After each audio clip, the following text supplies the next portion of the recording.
అర్చన అనంతరం ఆశీర్వచనం అందుకొని ఈ యజ్ఞ వేదిక దగ్గరకు వస్తారు.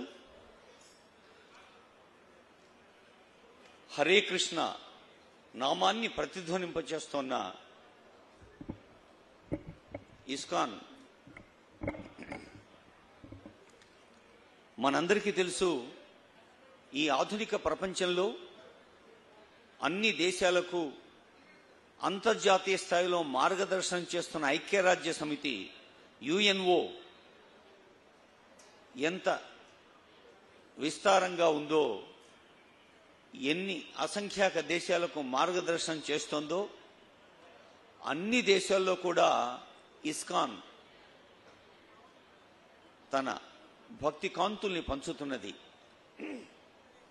యుఎన్ఓ అనేది ఒక ప్రపంచ స్థాయి ప్రభుత్వ సంస్థ అయితే, మరి ఒక స్వచ్ఛంద సంస్థగా, ఆధ్యాత్మిక సంస్థగా, ఆలయ సంస్థగా భక్తి ప్రపత్తుల్ని, సంస్కారాన్ని, సహృదయాన్ని ప్రపంచానికి పంచేందుకు ఇప్పటికీ 400 కోట్ల భోజనాలని సమర్పించింది. 400 crores. ఈ అక్షయపాత్ర ఫౌండేషన్ కి శ్రీల ప్రభుపాద వారు ఒక మాట చెప్పారు. వారు కలకత్తాలో ఉన్నప్పుడు ఒక దగ్గర అందరూ తిని, అంటే బాగా తిన్నాక మిగిలిన ఆహార పదార్థాలని పేద పిల్లలు వచ్చి వాటిని తీసుకుంటున్న దృశ్యాన్ని చూసి శ్రీల ప్రభుపాద వారి హృదయం కరిగిపోయింది. ప్రపంచంలో ఏ పిల్లవాడు కూడా ఆకలితో ఉండకూడదు అని ఆ రోజు ప్రతిజ్ఞ చేసుకొని అక్షయపాత్ర ఫౌండేషన్కు అది స్ఫూర్తిగా నిలిచింది.